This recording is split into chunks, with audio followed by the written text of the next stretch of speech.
Hello, everyone. So I came across this post on Facebook that was humorous to me. It was humorous, but it was so racist that it made me laugh, but it was so delusional. Like, the thing about racism to me is sometimes I want to think of it as a mental health condition because the delusions that racist white people suffer from are pretty obvious that it's mentally delusional for them to believe that somehow they are superior because they were born white. But at the same time, when you classify racism as a mental health condition, it takes away holding racist white people accountable for their egregious behavior. So it's weird because you want to laugh, but then at the same time you're like, oh my god, this is so ridiculous. And this one was so egregious and so ridiculous that when I started to think about it, I was like, you know what, I have to talk about this.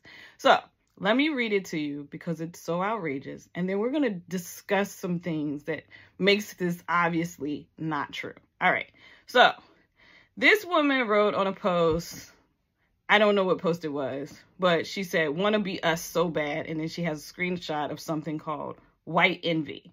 All right, it says white envy, noun, when a black or other non-white people who live in a predominantly white culture feel envious of the society because their ancestors lack the skills, knowledge, or possessions of others in the dominant culture, often resulting in resentment and demands for reparations instead of accepting personal responsibility for their own situations and working to improve their lives through hard work, discipline, and other ethical means of achieving success and happiness. Okay, first of all, the fact that whoever wrote this believes that somehow white people, just fairly are so superior and they just worked hard to have what they have is crazy.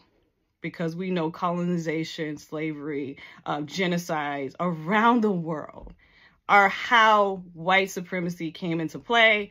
Violence is how white people they raped and pillaged and stole around the world to have what they have. And then generationally, the wealth has continued to build from those, the theft, the colonization, the all of the bad stuff is how they got to where they are. So let's start there. So the fact that this person doesn't understand historically why white supremacy has had such a long run is part of the problem. But let's just get into the whole possessions. The possessions. Like what do white people possess that allegedly black people and other non-white people want so bad? I feel as though this is the biggest form of psychological projection I've ever read in my life. Because when you really think about it, white people don't even want to be white people. They don't even want to be themselves. They are always trying to be other. They're trying to be black or other, whatever they're trying to be, they're trying to be not white. And I have some great examples of this, so let me just get into it. I don't know if you guys have heard of Sarah Baartman, but she was a black woman who was born in what is now South Africa. She was exhibited as a freak show attraction in the 19th century in Europe, and she was under the name Hottentot Venus. She wasn't the only woman that was put in these freak show exhibits under that name, but she was one of the more popular ones. She was exhibited for her stereotypic body. I don't know if I'm pronouncing that right, but it just means large buttocks. She has large buttocks. She has a large butt. She has a big butt, which is not uncommon with black women. A lot of black women have big butts. Now, I say this because, early 19th century is when she was in this freak show, and they were exhibiting black women, and they were sexualized and, looked at as a freak show. But what came out of that? Does anybody recognize these bustle out dresses? Does it remind you of anything? Does it seem similar to any black woman's bodies? Because this became the fashion. This became the fashion after she was exhibited all around Europe. Yeah.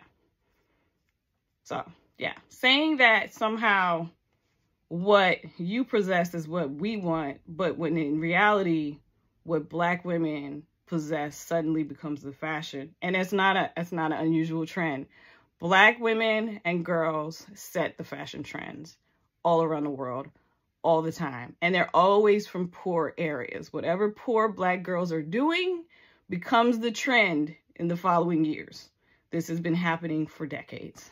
But anyway, let me get back to possessions. What Black people possess naturally, another thing we possess naturally, are lips. These are my natural lips. There's no fillers in my lips. I was born with these lips.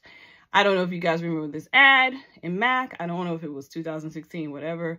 The racists went crazy because this Black model was exhibited in an ad. They said all sorts of racist, nasty things about her lips. But you know what? It's very big trend. Well, it's been a big trend forever.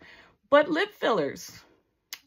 You know, if we're so envious of what white people possess, why are white people trying to possess what we have naturally?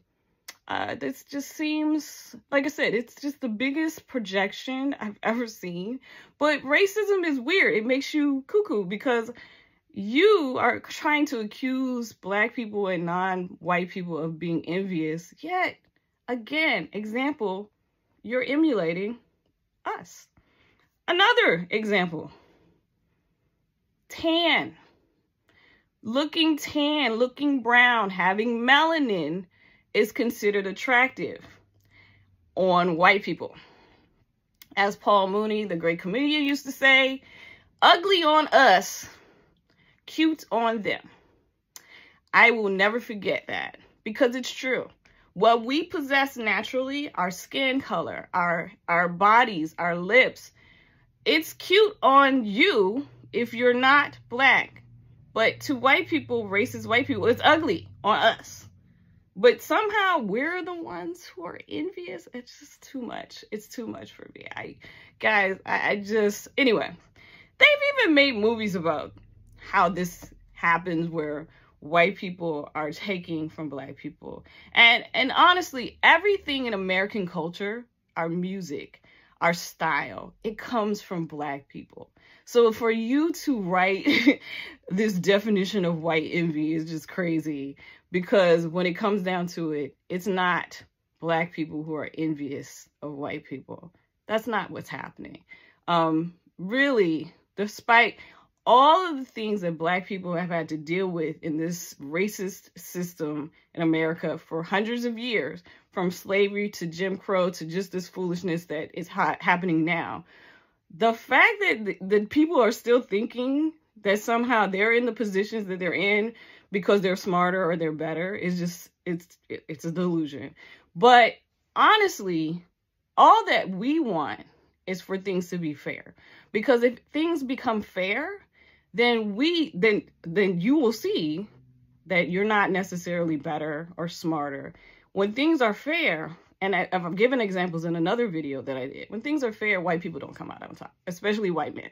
But anyway, that was my thoughts for the day. You guys tell me what you think of this white envy situation. Let me know in the comments. As always, like, comment, and subscribe, and peace, guys.